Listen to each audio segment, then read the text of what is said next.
One of the most important questions that needs to be answered with respect to cholesterol-lowering therapy is, does cholesterol-lowering therapy allow you to 1. Live longer, 2. Make your life seem longer, or 3. Doesn't do anything? Scientific studies clearly show that lowering cholesterol with diet and medications does improve the length and quality of life. One of the earliest studies performed was the Los Angeles Veterans Administration study, in which simple dietary changes cut the heart attack rate in half. In this trial, 846 men over age 55 were split into 2 groups. Half received the usual VA diet, while the other half received a low cholesterol, low saturated fat diet. This diet did not include butter, egg yolks, high-fat cheeses, or high-fat milk. After 8 years of follow-up, 119 cardiovascular events occurred in the group who ate the regular diet compared to only 85 in the special diet group. By the end of the study, there were approximately twice as many heart attacks in the regular diet group compared to the diet-controlled group. The Oslo Diet Heart Study is another important study of 412 men who had suffered a recent heart attack. Half received a cholesterol-lowering diet, while the other half were not provided with any dietary instructions. All patients were followed for 10 years.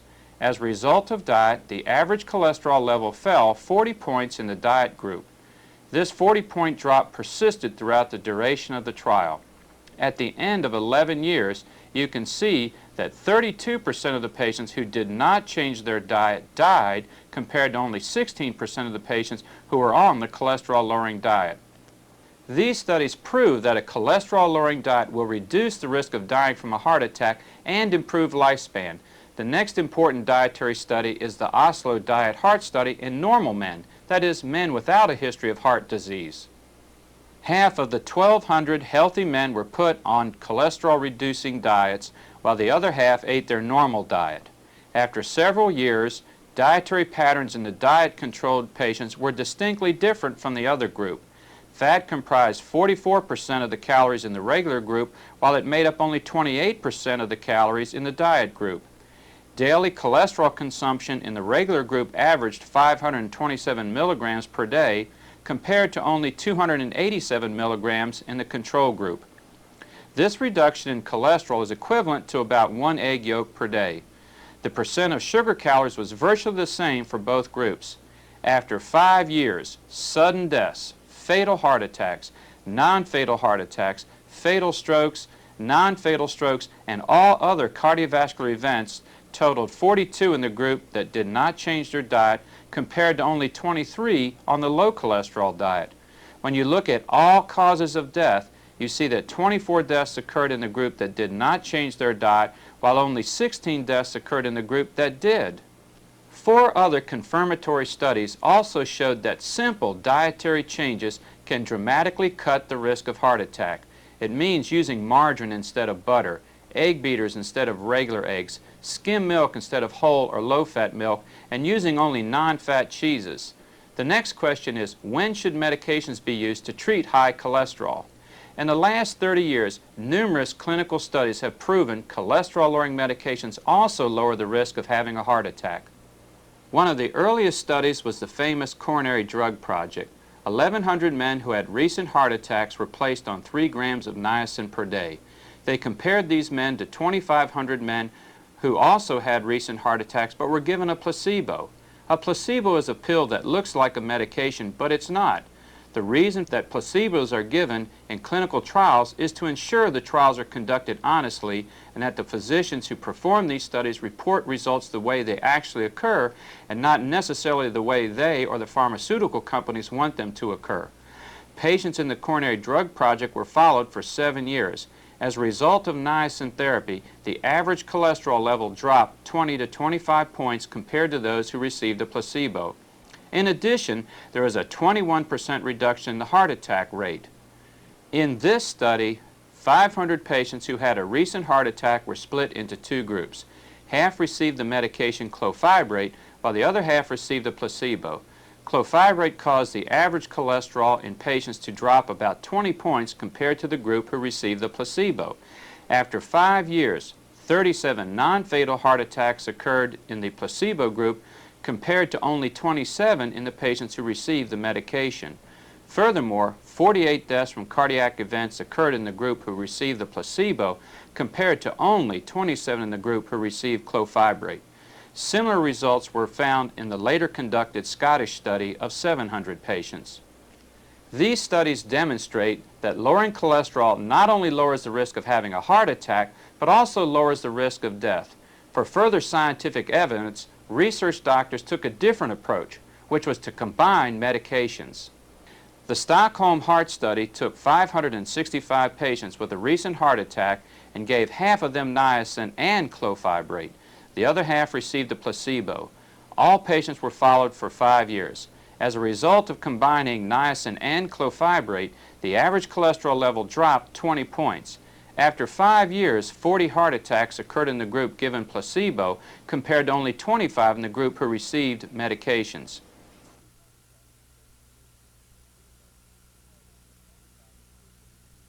One of the latest and perhaps most important studies in patients with established heart disease is the FACC study. Data was accumulated not only on heart attacks, but also on strokes as well. 4,500 men and women ranging in age from 35 to 70 participated in this study. Patients were split into two groups. One group received simvastatin or Zocor, while the other group received the placebo. All patients were followed for slightly more than 5 years. The medication lowered LDL cholesterol by 35% and notably increased HDL cholesterol by 8%. This is the first time a cholesterol-lowering medication was shown to reduce stroke. 256 deaths occurred in the group receiving the placebo compared with only 182 in the Zocor patients. Deaths due to heart disease occurred in 189 patients on the placebo compared with only 111 in patients who received Zocor. Fatal and non-fatal heart attacks were reduced from 418 to 279. All coronary events, including deaths, non-fatal heart attacks, bypass surgery, and balloon therapy, were reduced from 622 down to 431. The risk of stroke was also reduced by 30% in patients who received Zocor. These studies also show that the medications used were safe and did not increase other causes of death. Another clear fact shown from the results of these studies, as you're about to see, is that the longer a person takes cholesterol-lowering medications, the greater the protection against heart attacks, even in patients without heart disease. The Lipid Research Clinic's trial took 3,800 normal men without a previous history of heart attack and split them into two groups. One group received the cholesterol-lowering medication cholestyramine, the other group received the placebo. All patients in this study had total cholesterol levels above 265, with the average level at 292. Cholestyramine reduced the cholesterol by 36 points on the average compared with the placebo group. After 9 years of follow-up, there were 24% more heart attacks and deaths due to heart attacks in the group who received the placebo compared to the group who received medication. Again, the difference between the heart attack and death rates in these two groups increased with time. One important factor that came out of this trial was that patients who had greater reductions in cholesterol level with therapy had greater reductions in their risk of developing a heart attack. In fact, for every 1% total cholesterol is reduced, there's an approximately 2% reduction in risk of having a heart attack. The West of Scotland study is the most recent clinical trial using Pravachol. 6,000 patients who had not suffered a previous heart attack were split into two groups. The average cholesterol of these patients was 282. Half received 40 milligrams of Pravachol per day, while the other half took a placebo. After 5 years, LDL cholesterol was reduced 26% in the Pravachol patients, and cardiovascular deaths were reduced 30%. All-cause mortality was reduced by 20%. It's interesting when you compare the efficacy of Pravachol to Zocor. In the 4S study using Zocor, the average LDL cholesterol level lowered 35%, while heart attack deaths were lowered 42%, and all-cause mortality was lowered 30%. The Helsinki Heart Study took 4,000 normal men who never had a heart attack, but who did have high cholesterol levels averaging 270. Again, patients were split into two groups, and all of them put on cholesterol-lowering diets. Half were given the medication gemfibrozil or Lopid The other half were given a placebo. After 5 years, gemfibrozil lowered total cholesterol 20 points and raised HDL, the good cholesterol, 4 points. Gemfibrozil also produced a large drop in triglycerides from 175 to 115. There was no effect on cholesterol levels in patients who received the placebo. A total of 84 adverse cardiac events occurred in the group who received the placebo, compared with only 56 in the gemfibrozil group. One of the most important things about this trial was the analysis of how many events occurred each year in the two groups. As you proceed from the first year to the 5th year, the number of heart attacks increased each year during the trial in patients who received the placebo.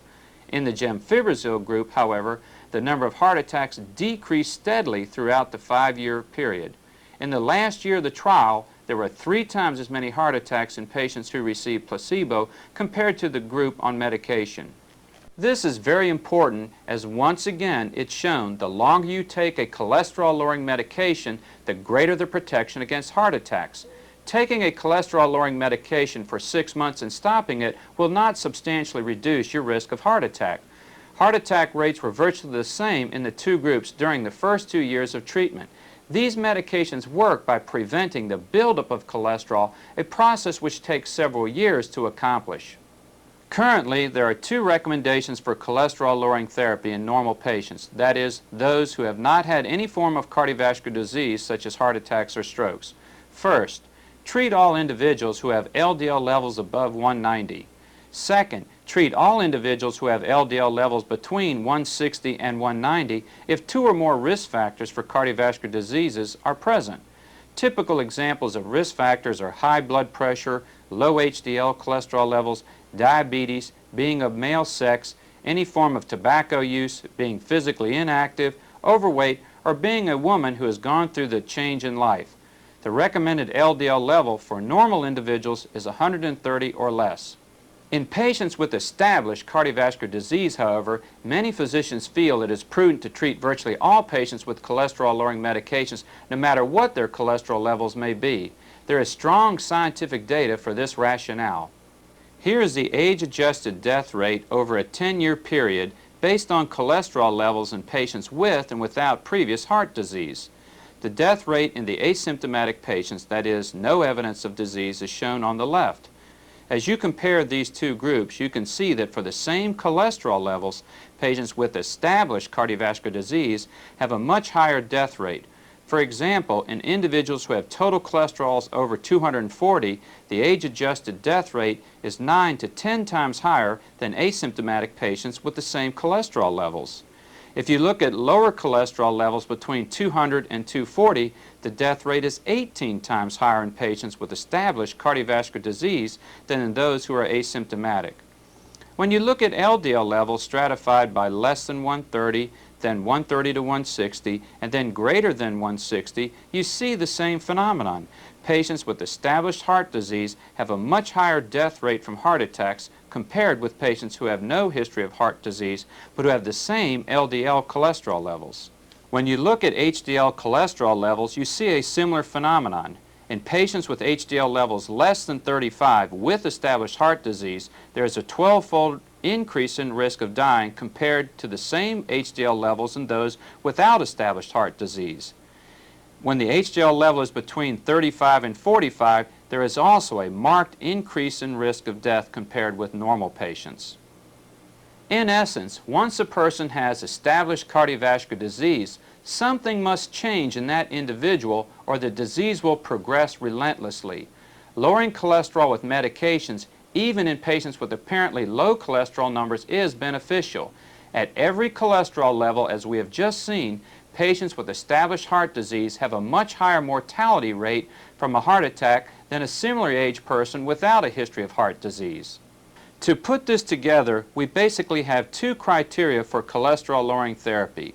One is based on the National Cholesterol Education Program's recommendations. These recommendations are to treat anyone with an LDL greater than 190 and to treat patients with LDL levels between 160 and 190 when 2 other risk factors are present. The goal of therapy is to lower the LDL cholesterol below 130. However, in patients with established cardiovascular disease, the goal of therapy is to change whatever that person's cholesterol is and make it lower, and to change the HDL cholesterol and make it higher. Furthermore, it's important to lower triglycerides. These changes should be accomplished with nutritional therapy, exercise therapy, and with cholesterol-lowering medications. We know the more we change the cholesterol numbers, the greater the reduction in risk of developing heart attacks, and the longer cholesterol-lowering medications are taken, the greater the benefit. Everyone is constantly putting cholesterol into the walls of arteries and constantly removing it. People who develop atherosclerosis deposit more cholesterol than they remove, and the cholesterol builds up to eventually cause problems. If a person adopts a good diet, exercise, and medication program, it is possible to remove more cholesterol than is laid down. When this takes place, blockages can be reversed. Here are some examples of how patients unblocked arteries feeding their hearts. This first patient had a very tight blockage in this artery and another moderate blockage in this artery. After 2 years of aggressive therapy with diet, exercise, and 3 cholesterol-lowering medications, you can see these blockages virtually disappeared. The next patient had 3 blockages in this artery. These blockages produced enough problems that the person's heart actually made its own bypass. You can see this bypass vessel, which we call a collateral vessel, right here. Unfortunately, this bypass vessel was too small, and this patient continued to have frequent angina. With diet, exercise, and 3 cholesterol-lowering medications, total cholesterol was reduced from over 300 down to 150, and he lost 40 pounds. 2 years later, this blockage is completely gone. The blockage that was here is completely gone, and this third blockage is markedly improved. In addition, the bypass vessel almost dried up completely because it did not need to be there. Furthermore, other vessels, which appeared normal initially, are much larger 2 years later. The reason for this increase in size is removal of cholesterol throughout the entire artery. Again, aggressive diet, exercise, and cholesterol-lowering therapy is what produced these important changes. This is another patient who had a high-grade blockage here. This patient went on a very strict diet, lost 25 pounds, started exercising, and took 3 cholesterol-lowering medications. He reduced his cholesterol from over 250 down to 120. You can see the obvious improvement in the arteries that feed the heart. Again, no surgical therapy, just diet, exercise, and cholesterol-lowering medications. There is ample proof that artery blockages can improve when proper nutrition, exercise, and drug therapy becomes part of a patient's lifestyle. Not all patients have been successful. Here is a patient who had 2 blockages here and here. This patient was placed on 2 cholesterol-lowering medications and a nutrition program. 2 years later, you can see that these blockages are worse, and he has also developed a new blockage here and a new blockage here. Why did this patient get worse when all the others got better? He got worse because he chose not to change his diet, thinking because he had medication he could continue destructive eating habits. Again, individual behavior is extremely important when it comes to overall health. Many studies have been done by researchers on this issue of being able to unclog blocked arteries. In Heidelberg, West Germany, another regression study took patients and placed them all on strict diets. Half of them exercised at different levels while the other half did not exercise. Patients who performed 2,400 calories of exercise per week, which is equivalent to walking 24 miles per week, actually unclogged their arteries. Patients who walked 15 miles per week stayed the same. Patients who walked only 10 miles per week got worse. Hence, all study conclusions suggest nutrition alone will not promote unblocking of arteries. Exercise is very important to facilitate the removal of cholesterol from arteries. These regression studies make it obvious that for patients with established blocked arteries, every attempt should be made to increase exercise, improve diet, lower bad cholesterol levels, and increase HDL or good cholesterol levels as much as possible. Not only will heart disease be less likely to recur, it's also likely lifespan will increase. But the studies just presented are only a few of the numerous research efforts which have led us to our current methods of treatment. Similar results were found in the MARS study, the CLASS study, the ACAP study, the REGRESS study, the MAS study, the CKATE study, the Plaque 1 and Plaque 2 studies, all showed that cholesterol-lowering medications reduced heart attacks, reduced deaths, and prevented artery blockages from worsening, and in some patients actually reversed clogging of arteries. As a patient, you need to remember two important things. First, lowering cholesterol with diet, exercise, and medication reduces the risk of heart attack, stroke, and progression of blocked arteries. Second, the more you lower your cholesterol, the greater your improvement. This is prevention. Cholesterol-lowering therapy should be administered to patients when the numbers are bad, even when there is only minor artery blockage. The buildup of cholesterol in untreated patients can occur very rapidly. Untreated bad cholesterol numbers will soon be followed by artery blockage and heart attacks or bypass surgery. Many people, after seeing this information, may wonder why we send patients for bypass or balloon therapy. That is, why not just unblock the arteries with diet, exercise, and medications? It is well established that 95% of the time, the cause of an acute heart attack is the sudden formation of a blood clot in an artery that is partly blocked with cholesterol. A person could therefore die suddenly while waiting for his or her arteries to unblock because of blood clot formation. If your doctor recommends that you receive bypass or balloon therapy, it would be well for you to follow your physician's advice. Be certain to practice prevention after surgical procedures to prevent future problems. To the question, will cholesterol-lowering therapy increase the length of my life or just make my life seem longer? The correct answer is prevention by cholesterol-lowering therapy will improve the length of your life and the quality of your life. Will you need to exercise, control your diet, and take medications for the rest of your life? My answer is you only have to do these things until you are 95 years old or until you no longer want to prevent a heart attack.